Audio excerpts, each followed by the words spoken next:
Who's excited for the word? Yon, season finale na natin, kumbaga, sa mga nanonood ng mga series dito. Kumbaga ba, ito na, di ba? And we want to finalize ang ating word for Feb, for our love month, love, love, love, with our love for our church. Hashtag, I love my church. Sabihin mo nga yun ng malakas, I love my church! Yun, di ba? Sana talagang hindi lang sa mouth, but with our hearts. Katulad ng pagmamahal ni Jesus sa church natin, ay gawin din natin yon, ipamuhay din natin yon. So sige, yan, okay. So pray muna tayo bago tayo mag-proceed. Lord, maraming salamat, Lord. Even now, we thank you, Lord, for this powerful word that you have downloaded to me, Panginoon. Lord, itago niyo ako, Lord, sa ilalim ng Lord robe niyo right now. Lord, I humble myself at your feet. Lord, I pray that whatever I share will be born out of my intimacy with you. And Lord, my dependence is upon you right now in the name of Jesus. And Lord, we are expectant for the great activation that you will do today through the anointing of the life of Daniel. In Jesus' name, amen. Yeah. Hey, napalunok pa ako. Yay, thank you, Lord. Ano yun? Woo! Sige, so ang topic natin ngayon ay very familiar sa mga young pros. Kasi mga young pros, tinuturo ito sa mga corporate, no? Sa mga companies. Ang title ng word natin ay Spirit of Excellence. Sabihin nyo nga yan, Spirit of Excellence. Diba? Grabe. Kasi itong Spirit of Excellence, kung I think 80 to 90% of our population are young pros, ito ay hindi lang sa church ini-expect but sa mga companies. This is embedded to us kasi ako yung nag-work din for 18 years sa company. Talaga pong grabe po ang pagtitrain sa atin pagdating sa Spirit of Excellence. In fact, sa sobrang tindi ng pag-embed sa amin, my first job, siguro, pwede ko napakita ko yan. Ay, hindi, yan. Sige, tingnan mo na, i-define muna natin kung ano ba yung Spirit of Excellence pagdating sa employees. Ang Spirit of Excellence, pagdating sa employees, iba kasi sa church. Sa church, laging baliktad eh. Sa workplace, the greatest in the workplace are the leaders. Yung mga matitindi, talaga yung mga dominante, mga intimidating, no? Pero sa church, baliktad. The greatest among you, sabi ni Jesus, are the servants. Kakaiba, no? Baliktad pagdating sa church. But now let's see muna kung ano dinidefine sa companies. Pag ginugel mo, ano ba yung Spirit of Excellence, employees? Makikita mo doon, may dedication ka dapat to improve your skills. Yan ang excellent. You uphold with high personal standards. You deliver superior performance through proactive ownership. Hindi ka reactive. Hindi ka nag-iintay, bagkus proactive ka, no? Yan, alam na alam to ni Kuya Don, yung mga Kaizen, mga continuous improvement. And tanongin lang natin siya pagdating dyan kasi naggawaran siya before ng black belt. Hindi po sa martial arts, black belt pagdating sa corporate excellence ba. Kaya alam na alam ni Kuya Don what he's talking about pag pinag-usapan ng excellence. So, ako po ay nagtrabaho ng 22 years old. Sino rito ang 22 years old? I think the nearest dito si Jiro sa age ko. I was 22 years old during my first job. 1998. Sino mga nag-work na dito? Mga kabatch ko. Yun. Ay, talagang yung Spirit of Excellence. I think it was birthed into me when I was, nahihiya pa ako next slide. Mamaya na lang job yung next slide. Pero I think I was in college nung sinimulan ko ipamuhay ang Spirit of Excellence. And it was because out of a threat of my lola. Sabi ng lola ko, pag may grade ka, mababa sa 90, lalayas ka. Gano'n, kasobrang rebelde ko kasi. So binigyan ako ng ultimatum. So nag-work naman. Kasi talaga nag-aral ako ng mabuti, walang bababa sa 90. And before I even graduated, nag-a-apply na ako ng mga trabaho, nakalabas na yung resume ko sa lahat, no? And true enough, before I even graduated, na-hire na ako ng bangko. I was 22 years old. I mean, mind you, at that time, wala pang grade 11 and 12. Naabutan ko pa yung era na yon. Alam ko yung mga, hindi na masyado makarelate yung iba. Pero wala pa kami ng grade 11 and 12. But I studied in an integrated school na merong until grade 10, even at that time. Okay? So anyway, I landed my first job at 22, and I would always, talagang grabe yung training namin noon. Nung hindi pa uso yung call center noon, wala pang mga call center noon. Trained na kami sa pagsagot ng phone.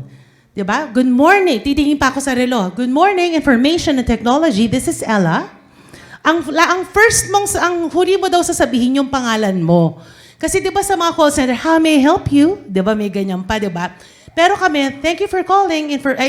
Good morning, information and technology. This is Ella. Kasi yung last, dapat na marinig daw nung tumawag yung pangalan mo. Hello, Ella. Gagano na yung no? So anyway, sa sobrang embedded, super memorized ko siya until now. Even the core vision, the vision of the bank at that time, we will be, hindi ako titingin sa kahit anong kodigo, we will be the epitome of service excellence in our chosen fields as we seize every challenge to make a difference for you.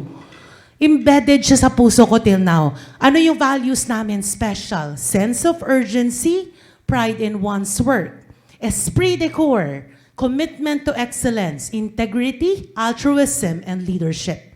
So sobrang grabe yung training sa amin sa service excellence ay hanggang ngayon, that was 20 years ago, ay nasa akin pa rin siya. Dala-dala ko siya kahit saan pa akong company mapunta. Wala na ako sa bangko, pero until now, na nasa church na, yun ang dala-dala ko. I will be the epitome of service excellence sa Panginoon. Yan, no? Dala-dala ko siya. So anyway, ito na yung next slide na nahiya ako na. Hindi naman nahiya na proud, di ba? So kasama ko dyan yung mga board of directors. I was 30 years old. Maybe 29 or 30. Hindi po si Julia yan, hindi rin po yan si Pia. Kinombine silang dalawa at ako yun nasa gitna. Sino yun? Mga kalahati pa lang ako niyan. Yan. So anyway, mga nasa likod ko, yung mga board of directors ng bank, nasa dalawang side ko yung mga teammates ko. I was the web services head, information technology, web services team sa internet and intranet, yun yung handle ko. And yung developer, yung nasa kaliwa ko, graduate pareho ng Lasal. Yung dalawang katabi ko, no? And at that time, every year talaga, inaano namin, service excellence, ganun. And finally, we bagged the highest prize, highest award at that year. Makita nyo talaga, kahit dati pa talaga di ba? Kahit hindi pa uso nun yung mga babaeng nag-excel sa corporate, talagang nandyan na talaga, tawag doon? Intermediate. Parang yung main character na si ate girl. So, ganyan na ako talaga dati pa. So, I now in a good way, I want to carry still, no, na hindi siya based on gender na dapat lalaki lang ang nag-excel. Even women can excel, not only in the company but also in the church. Okay? So, yan ang itsura ng excellence sa company. But it's different. I told you earlier, it's different in the kingdom of God. For me, in the kingdom of God, next slide, excellence looks like this. Sabi rito, pag sa Christians daw, pag ginugel mo na naman, ano yung pagkakaiba pag sa Christians? Kailangan spirit-empowered ka. So, ibig sabihin, sa corporate, women empowerment, no? Kailangan sa sarili mong galing at lakas. God-honoring attitude. So, hindi usong umattitude sa kingdom ni God. Sa corporate, yung mga may attitude, minsan sila yung mga astig, no? Sila yung mga maaanga sa workplace. Sila yung talagang multi-awarded. Natatawa yung mga young pros. Alam nyo yan, no? Minsan yung mga, sila pa yung mga attitude, sila pa yung nag-excel. And it transcends mediocrity. Ibig sabihin, hindi pwede yung pwede lang sa kingdom ni God. Kailangan ibigay mo yung best mo. Kasi kay Lord yan. No? Diligent, honest, high-quality effort. In all, task to reflect Christ. Yun yung bottom line ng spirit of excellence sa kingdom ni God. We want to reflect Christ. Hindi tayo yung naitataas, pero si Jesus. Ang hirap, no? Kasi minsan, kung sanay tayo sa ano tawag dito, training sa workplace, sanay tayo na tayo dapat yung naitataas, tayo yung magaling, ganon. Pero pagdating sa kingdom ni God, dapat pala si Jesus ang naitataas lagi. So for me, kung translate ko siya sa picture, next slide, Job. Yan, ito very fresh pa to, nagpunta ako sa Prayer Mountain. It looks like this, no? It looks like your intimacy with God. Yung spirit of excellence sa kingdom ni God, hindi itong nandito ako sa workplace while it shows excellence, minsan in speaking, in the word, pero true excellence kay Lord is what happens behind the scenes. How did I prepare for this word? How did I ask the Lord? How did I receive from the Lord? In fact, itong picture na yan, I think that was around the time na naging clear ko ano yung word ko. My original word was supposed to be being childlike in the kingdom of God in serving Him. So I was going to preach na we have to be childlike in the kingdom of God. Tas example ko sana si Caleb, ganyan, how he serves. Pero ito yung gusto ni Lord na i-share. So I have to be sensitive. Lord, what do you want me to share? No, yung sensitivity natin.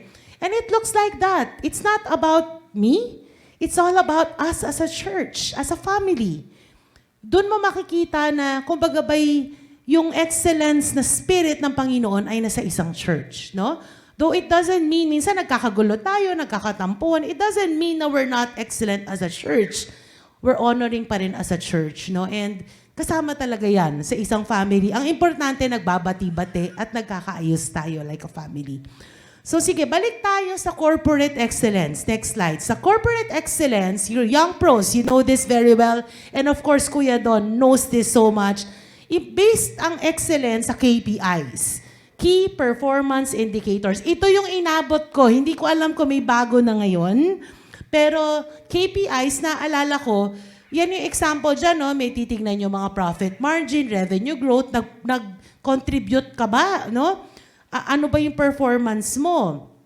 Ano ba yung performance mo? Good, poor ka ba? Average ka ba? Good ka ba? Excellent ka ba? May checklist. May ano yun eh. I-rate ka ng boss mo. Based on the rating, dun malalaman kung promotable ka ba o stay ka lang sa level. Ganyan, no?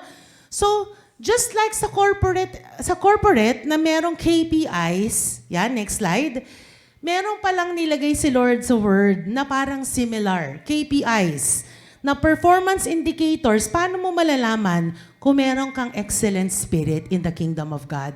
And this is based on the life of Daniel. Si Daniel kasi, next slide, sige, pwede na, next slide, siya ang katangi-tanging Bible character na tinawag na merong excellent spirit. Kahit na tingnan nyo from cover to cover, paulit-ulit, i-google nyo, i-ano nyo, siya lang ang nag-iisang Bible character who God referred as having an excellent spirit. No? Nag-iisa lang si Daniel yan. And pag sinabi mong excellent, pambihira. Super galing, napakagaling, no? And in other Bible versions, ang spirit of extraordinary spirit. Pambihira ang spirit ni Daniel, no? And saan ito mahanap? Actually, meron 2 beses sa Daniel 5 and Daniel 6. But itong first, for the benefit of all of us, para mag-focus lang tayo, we want to focus on Daniel 5. Verse 11, sabi ron, there is a man in your kingdom in whom is the spirit of the holy gods. Ito'y small g. Kasi at this time, hindi nila alam kung baga basta alam nila may inspiration ni God. Kahit na manghuhula ka, parang nag-alarm, manghuhula ka, mang-spiritista ka, gano'n, basta medyo spiritual ka, yan, parang same yung classification. Yan. In the days of your father, light and understanding and wisdom, like the wisdom of the gods were found in him. And King Nebuchadnezzar, your father the king, made him chief of the magicians. Kita mo yung title niya ha, Chief of the Magicians. Hindi siya CEO, hindi siya CFO, chief siya ng magicians, no? Enchanters, Chaldeans, astrologers. Verse 12, because an excellent spirit, knowledge, and understanding to interpret dreams, explain riddles, and solve problems were found in this Daniel, whom the king named Belteshazzar. Now let Daniel be called, and he will show the interpretation. Thank you, Lord. Holy Spirit, tulungan niyo po ako i-share ng malinaw ang word niyo in Jesus' name. So just like what I said, next slide, throughout the Bible, si Daniel lang ang na-identified as having, like blatantly tinawag siyang may excellent spirit. But paano nila dinescribe? Ano ba yung KPIs ng isang excellent spirit pagdating sa Bible? Kasi nga iiba pagdating sa corporate, iiba pagdating sa church. Number one, pag excellent ka raw, sabi, kung meron kang Spirit of God sa sarili mo. So, dinescribe doon na meron kang light, kumbaga ba, pasiguro, pag dumadating ka, isa kang ilaw, no? Hindi dumidilim yung atmosphere, bagos, lumiliwanag. Diba? Umaaliwalas, parang iba. Pagdating niya, parang ang gaan, no? At sabi ron, may wisdom, may understanding.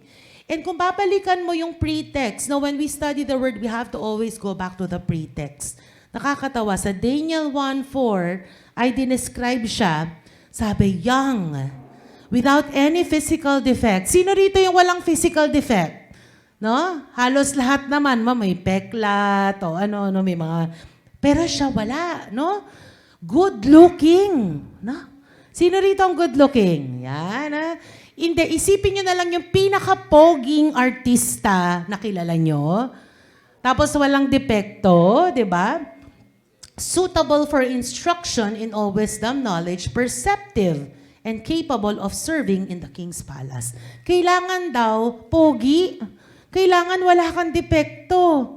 Grabe yung hurdle ng difficult standards para matawag kang may excellent spirit. Hindi lang sa spirito, pati sa physical, tumitingin yung hari at that time. Kasi syempre, haharap yung hari at lagi siyang nasa gilid, not katabi, ganyan. And hindi lang siya, di ba, si Shadrach, Meshach, Abednego, 4 sila nun, na napiling mga pogi. Kumbaga ba, Mr. Pogi! 88. Di ba, nung bata kami, yun yung uso eh. Sa Itbulaga. Yun, pag pogi ka, pwede ka sumali sa Mr. Pogi, di ba?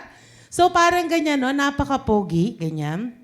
But more than that, they focused, nung pinag-uusapan na yung spirit ni Daniel, hinilantulad siya na meron siyang parang spirit ni God sa kanya. And next slide. When we look at the Spirit of God, pag sinabi mo ba may Spirit of God, ano ba yung description na? Nasa Isaiah 11 verse 2 yun. Pag meron ka daw Spirit of God, yung Spirit of the Lord is in you. May wisdom ka, may understanding, may counsel, may strength. Malakas ka in the Spirit. May knowledge ka. Nakaka-receive ka ng knowledge from the Lord at most of all, yung fear mo of the Lord. May reverence ka. Pag sinabi mong fear of the Lord, hindi yung kinakabahan ka sa Panginoon, no? Yung fear of the Lord is yung reverence, yung respeto, yung honor natin sa Panginoon. Sa panahon ngayon, when we talk about spirit, Spirit of God, itong mga to, yung mga wisdom, understanding, ang usong-uso ngayon, AI. Sino rito yung hindi pa? Baliktad. I'm sure lahat tayo nasubukan na mag-AI. Sino rito yung hindi pa nag-AI? Pastor Ray, umamin ka na. Joke lang. Ito kasi mga Jurassic era, joke lang. So anyway, so I know. Pero in a good way, sabi ko, oo, actually yan, sinabi ni Kuya Don yung magic word, encyclopedia. Nung panahon namin nila, umami na tayo guys, yung mga 50 yan dito, ang AI namin, ang Google namin ay encyclopedia. Alphabetized yan. At talagang pupunta kami sa library or meron kami sa bahay namin, nitong wala kaming gadget nun eh. So kailangan mong manu-manuhin sa libro. Ngayon, kung may tinanong yung teacher at wala sa encyclopedia, hahanap ka ng iba. May Collier's, meron pang Britannica, iba't ibang brands yan, no? So, nag-evolve yun. Noong 1995, I was an IT student pa at that time. Pinanganak na yung internet sa campus nung year na yon. And pag Sinesearch kami. Halimbawa, isearch mo, Spirit of Excellence. Mga 5 minutes bago lumabas lahat ng definition sa Yahoo search. Wala pang Google nun. Yahoo search nun. So, ang tagal, no? So, ngayon, sabi nga nila, yung iba make a big deal out of AI in the church and everything. But there are teachings now, yung inatenda natin, yung bisyong pagnenegosyo, and even yung lawyer ni Pastor, si Attorney Joshua, nagtuturo siya ng AI even in the context of the church, no? So basically, let's just look at it as, para hindi namin isip, uy, nag-AI, no? Even sa caption natin, minsan ini-AI namin yan ni Shane. Inaayos lang namin yung structure and, still ano pa rin siya. Kumbaga, hindi naman siya parang robotic. Parang may human touch pa rin, no? But anyway, in the context of the church, AI, you use it, medyo ibang topic na to, pero I wanna touch on this kasi ito'y dinaanan, kumbaga excellence di ba excellence? So let's look at it as, ngayon kasi yung Google, nung araw, yung search engine, nag-evolve na siya ngayon sa AI. In fact, some use AI as like a search engine. Parang ganyan, no? Para nakaayos na siya, parang ganyan. But how do you differentiate? Yan, SI, spiritual intelligence versus AI. Ito yung fine line. This is the fine line. Even for me as a pastor, a preacher, syempre, you also consult technology lalo na IT ako, no? But the fine line in SI is in having spiritual intelligence or excellence is the consultation sa Holy Spirit. Holy Spirit, ano po yung word na isi-share ko sa church? Ano po yung points dito sa word na itong binigay nyo? Ibig sabihin, yung communing, yung dependence sa Holy Spirit should still be there, should always be there. And yung mga AI, like, it assists you somehow in the facts, in the whatever, no? Pero yung heart, yung soul, yung spirit ng message mo should still come from the Lord. Yan. Hindi yung kung ano yung nilabas ni AI, yun din yung ilalabas mo sa church. Hindi yun rema sa'yo. Rema yun kay AI. Dapat meron ka pa rin sariling nare-receive kay Lord. No? And it's not so bad when you consult AI as a preacher or as a teacher because it guides you somehow. You're not perfect. And AI, sabi ng iba, yung talino niya, mas matalino pa siya. Definitely, yung efficiency niya. But, yung dependence mo should not be on AI. It should be upon the Lord. No? So, ang hirap.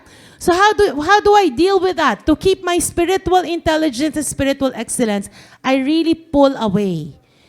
I really intentionally pull away. Hindi ko lang kung napapansin nyo, mas napapadalas ako magpunta sa prayer mountain. Even in writing my book.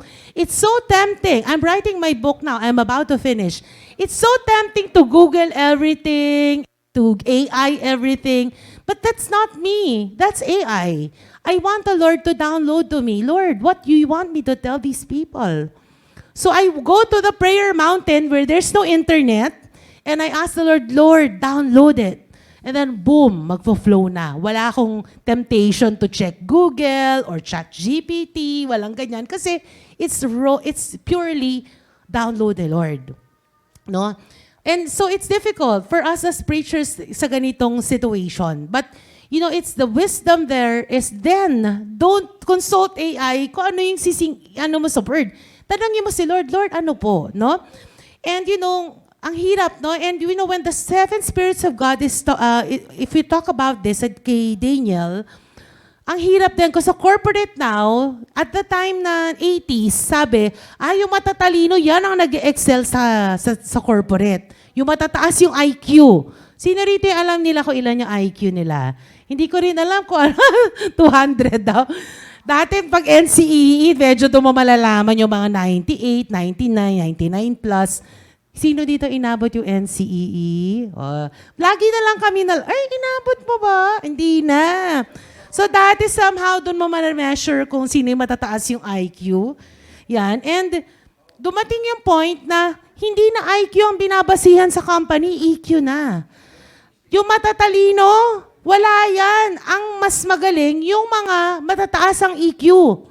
Kasi kahit na gaano kataas ang IQ mo, kung bad naman yung attitude mo, kung mahina naman, hindi ka makaintay, kung kumbaga bratty ka, pasaway ka sa kumpanya, wala rin, no?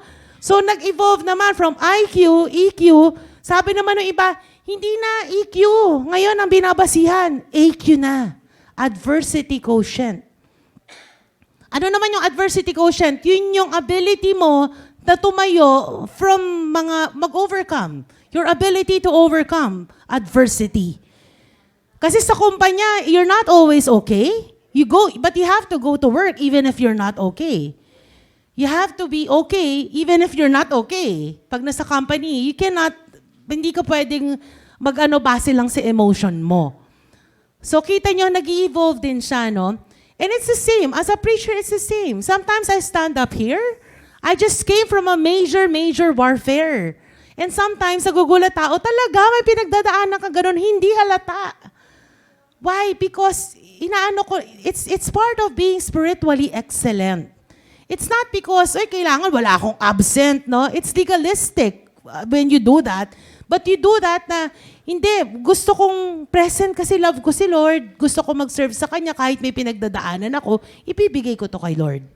So, it's basically, what I'm saying is ito mga spiritual intelligence, AI, EQ, IQ, AQ. I-combine mo lahat yan, parang ganyan si Daniel. Dala-dala niya lahat yan. Kaya talagang nag-stand out siya. So, which brings us to number 2. What are another KPI of being excellent in your spirit is the favor of God. And this is, once again, beyond our control. You cannot manufacture favor. It's unmerited. Si Lord ang nagbibigay sa inyo yan. Makikita natin sa verse 11 to 12, sabi ron, King Nebuchadnezzar, your father the king, made him chief of the magicians, enchanters, Chaldeans, and astrologers because of an excellent spirit. So in other words, sinasabi lang na ginawa siyang chief, kumbaga linagay siya sa taas na posisyon dahil nagsa-stand out siya. Nung itinabi siya sa mga magikero, manghuhula, siguro may mga spiritista rin dito, mga astrologer, mga nag-horoscope, siya talaga yung nag-stand out. Why? Because the Spirit of God was in him. And kahit na anong tumbling pa ng mga magikero, kahit ano pang pampababilib, wow, tindi, no? Manood ka lang ng America's Got Talent, yung iba yan ang talent nila daw, no? But the man of God stood out. He was promoted from amongst the different na mga nagbo-move in the spirit with different gods.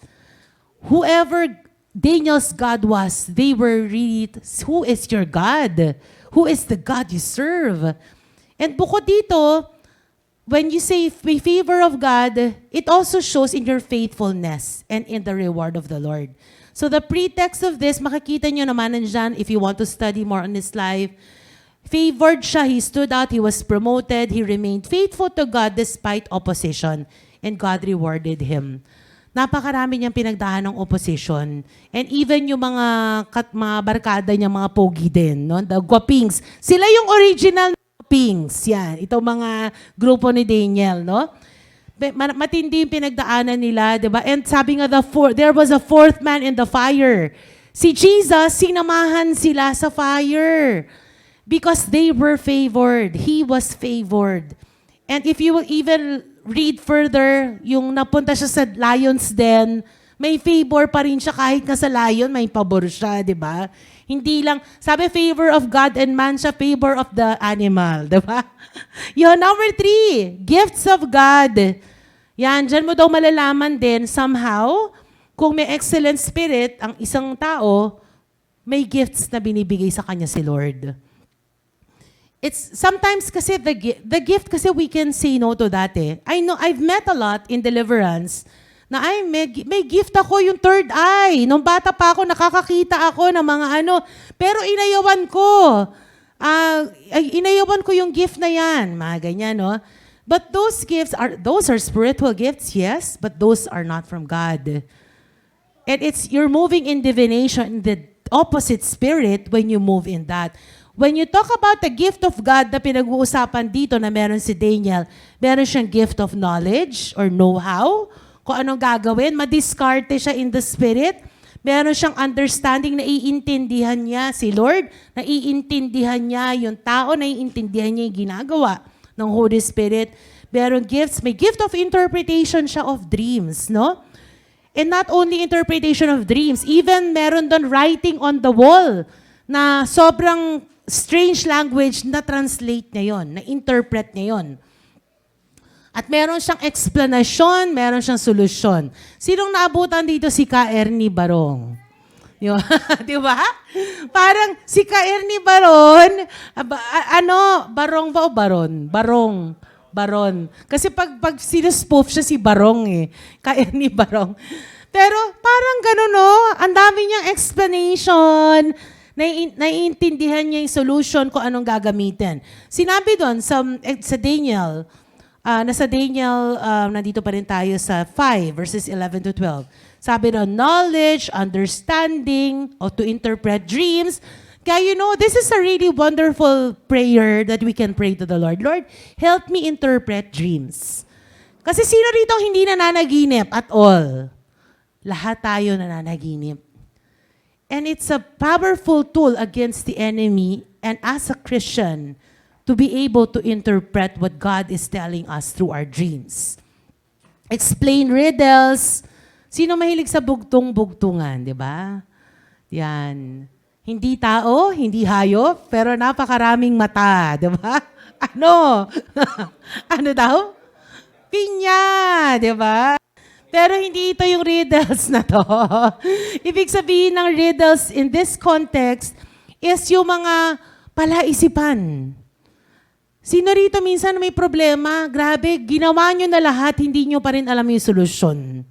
Pero si Daniel, kaya niya. By the Spirit of God, no? Grabe, no? He was able to solve mysteries, mga misteryo, na hindi natin masolve. Okay. Point number 4. Ano pa? Paano mo malalaman kung excellent ang isang man of God or woman of God based sa life ni Daniel? Meron siyang protection ni God. Protektado siya. Diba? May protection siya ni God at may protection siya ng tao, whom the king named Belteshazzar. If you look at the meaning of Belteshazzar, when you read the Bible, sometimes in the name, that's when you can get what the Lord is trying to say. Ibig sabihin ng Belteshazzar, protection. Protection from God, protection ng tao. So, if you will remember in Daniel 1, if you will go back to the word, sinabi ron, I will name him. Hindi na daw Daniel. Ni-rename siya nung king. Belteshazzar na siya. It is because one of his main tasks as a man of God in that kingdom is to protect the king. Diba? So, Belteshazzar. Yan. Grabe, no? And you will see that, no? Sa grupo nila, yung Gwapings, kasama nila si Jesus doon sa fire. There was a fourth man in the fire. May protection sila ni God. Nung mga lion na kasama ni Daniel sa lion's den, may protection siya ni God. And a lot of us here, we encounter sometimes different things. Tingnan nyo lang sa feed nyo minsan, sa news feed nyo. Araw-araw na lang, may aksidente, merong murder, merong every... this is something we should every day pray intentionally. Kami ni Pastor Ray, as soon as you ride the car, Lord, we declare covering and protection by your blood. We do not take it for granted. That, Lord, bahala, kumbaga, it's not, yes, sometimes it's automatic, but we are intentional. We intentionally declare covering and protection. And another thing that I love to always declare is the favor of God to be upon us. Because you know what? When you go out, ang daming inconveniences. Minsan sa grocery, ang haba ng pila. Minsan sobrang traffic. Minsan ang sungit nung kakausapin mo. But when the favor of God is upon you, you will just notice that somehow, magme-make ng way si Lord para sa'yo. Suddenly, there's no traffic. Suddenly, ikaw na agad sa linya sa grocery. Suddenly, yung masungit, if favor ka, no? It's funny because even in LTO, when we went, grabe rin yung favor. Natatawa si Pastor.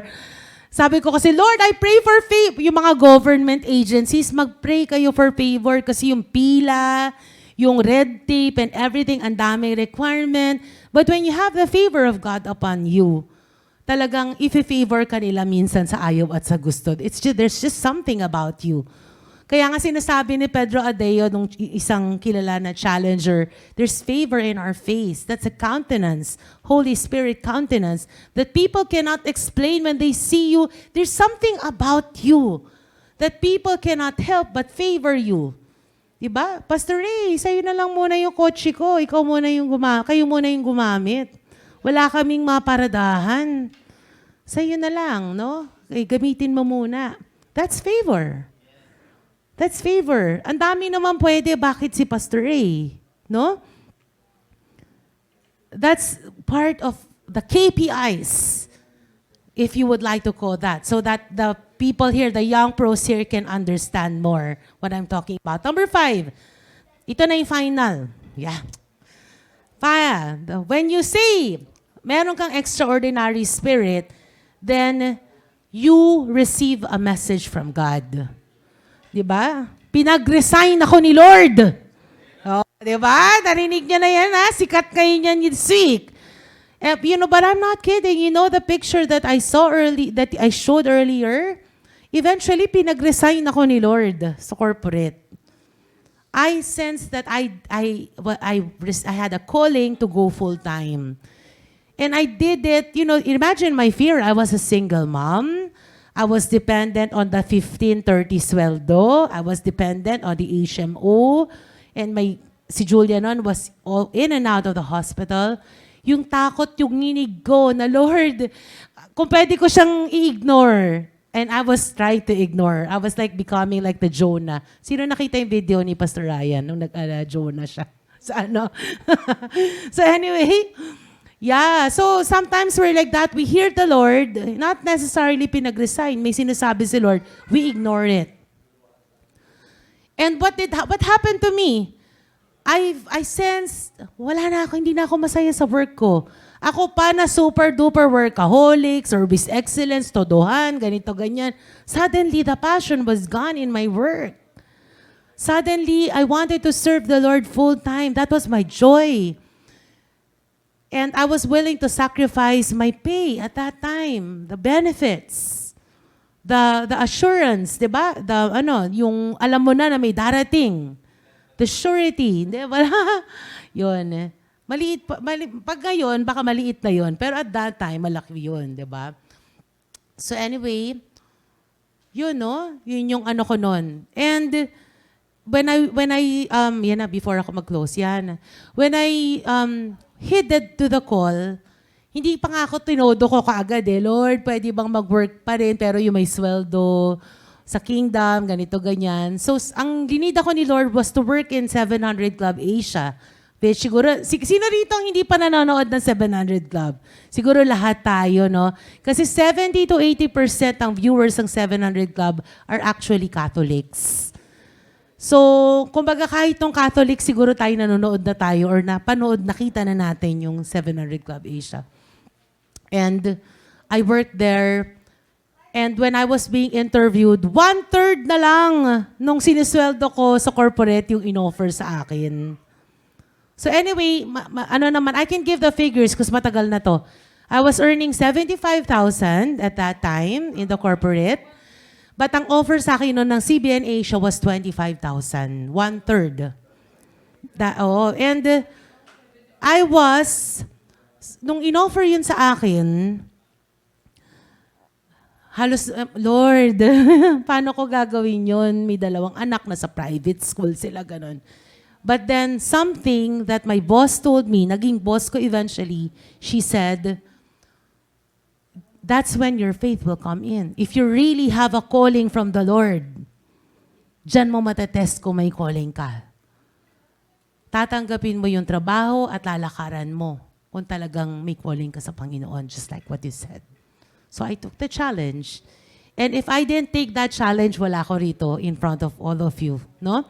And just for the record, wala pong sweldo na, si Pastor Ray, kasi he's our senior pastor, meron. But for me, wala akong regular na like, you can say salary. And yet, I'm serving the Lord full-time. Don't do the math anymore because you'll never be able to understand how I'm able to live. Oo. Si Charden nag-chat na hindi na niya natiis eh. Pastora Ninang Ella, kompleto lagi na. Pastora Ninang Ella, paano ka nabubuhay? Ano bang no? Hindi na niya kinaya. At tinanong na niya, paano ka nabubuhay? Wala kang ganyan. Oo, may isa rin nagtanong, pastora sa isang church natin dati, paano mo nakakaya, paano mo nagagawa? Tapos may isa pa na nag-akusa naman sa amin, nagpapera-pera yan sa mga members ng church, sa inyo daw. No? Kaya kaya ako kinakaya, no? Sige, I dare anyone here, kung namemera ako sa inyo, tumayo kayo ngayon dito sa harapan. Joke lang. Pero wala pong na-produce na pangalan or sino man. In fact, nagsulat ng petition yung church, naming na, nagsabi na wala talaga, na no? Yeah. So, grabe yun, hiningan pa kami ng, accounting. At nagpakita pa ako ng evidences ng mga gamit ko sa bahay. Ito po yung aircon na ginagamit namin. Galing po ito sa kaibigan ko na nag-Canada, nag-migrate. Kaya po nagka-aircon kami. Ito po yung bed, iniwan na rin niya. Inisa-isa ko, inaudit yung gamit ko. No? Oo. Yan. Dahil naging faithful ako, may nagregalo ulit sa atin ng ref. Mas malaki. Dati may nagbigay sa amin ng ref. Bago kami lumipat sa Antipolo, yung dating church, giniftan kami ng ref na, yung gamit na ref ng church. Pero dahil naging faithful at nakita naman ni Lord wala talaga, hindi ako ng gansyo ng ref sa mga talagang may ginamit naman talaga si Lord na nagbigay ng ref naman talaga. Na inverter. Di ba? Grabe. So anyway, what I'm saying is not to boast. I want to boast in the Lord. Now, I'm here now speaking in front of you as a full-time worker of the Lord. And because, it's Volunteer Sunday, that's why I'm saying this. There's a lot of benefits. Sa kumpanya, nakalista yan. Compensation and benefits package. Dati, first job ko. Asia Medical Insurance. 13th, 14th, 15th month pay. Hanggang 15 months pay ako nun. Sa iBank. Ngayon ay Union Bank na siya ngayon. Sa iBank ako nun. 15 months pay. Life insurance, 500,000 yata yun. Kung maalala. Anyway, group life insurance. Pag may mangyari, may makukuha yung family ko. And all these things. Ang dami pa. Napakarami. Bawat kibot mo may benefit. Kibot, benefit, no? Housing. Nung IT officer na ako, pag meron, di ba sa mga bangko may narerimatang bahay, bago i-offer sa public, ino-offer muna sa mga employees yan. And that's why my daughter now, panganay na daughter, si Pia, she lives in a house na in-offer sa amin yon as employees. It was named sa akin at first, but things happen sa amin sa past ko na love life. So anyway, nandun na. But praise God, because of that benefit, may bahay ngayon si Pia na tinitirahan. Yung family nila, there was an may auto loan na mga good rates for employees, no? Pag sa bangko ka. The benefits package was wow. But you know what? I'm telling you right now, it doesn't compare with the benefits that come from serving the Lord. I don't think the company will give, if you will buy yung car na, though pahiram lang siya, no? But still, we're able to feel like a millionaire when we're driving that. That costs 1 million, 1 point something million when you buy it. When I was working in the company, I had to buy it. There's a good rate for the car loan, but I had to buy it. But now I don't need to buy it. The Lord it's part of my benefits package from heaven, no? So I'm saying, hindi ko naman sinasabi, lahat kayo, pa nag-volunteer kayo, bibigyan kayo ni Lord ng kotse. It's false claim. Iba't iba si Lord magbigay ng benefit sa atin. One of the great benefits that I'm receiving now from the Lord is contentment. Sometimes, I have 0.00 in my bank accounts. And, yeah.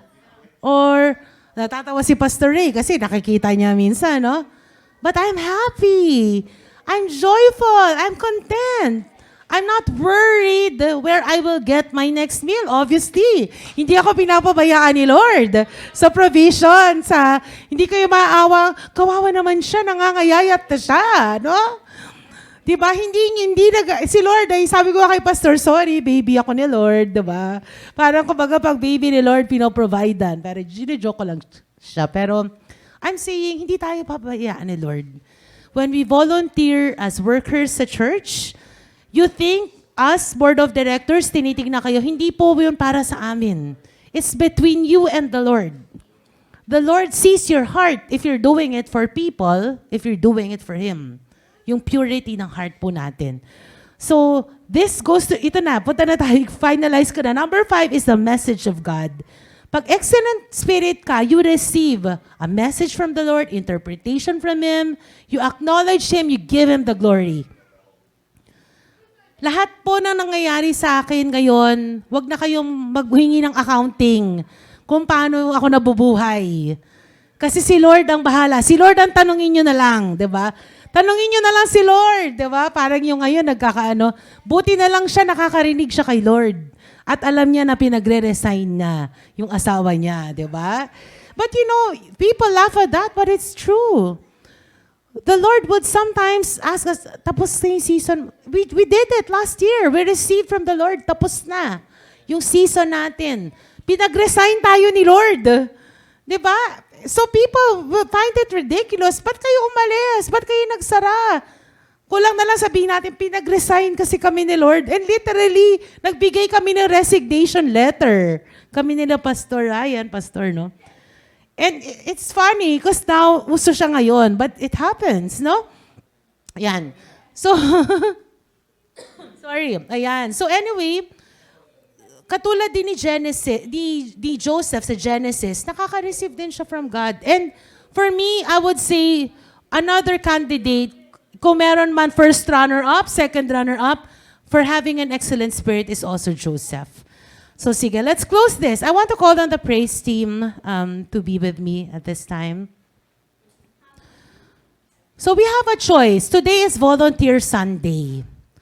Hindi namin ipipilit sa inyo na mag-serve kay Lord. Again, it's between you and the Lord. Some serve with bad fruits, diba? Ito yung mga manghuhula, nagsiserve din sila kay Lord, ginagamit din nila pangalan ni Lord, pero ang pangit ng fruit. Minsan may death pa, no? May sakit. Some serve with mediocre fruits. Ayaw natin ng mediocre. Ano yung mediocre? Pwede na ang pwede na. Pero sabi sa word, sabi sa definition, ang isang Kristiyano, hindi pwede ang pwede na. The more excellent we are in the corporate, we have to be more excellent in the church because this is a work kay God. Some serve with good fruits. But next slide. Next slide. Let us be like Daniel who served with an excellent spirit, bearing extraordinary fruits. Excellent spirit was with him.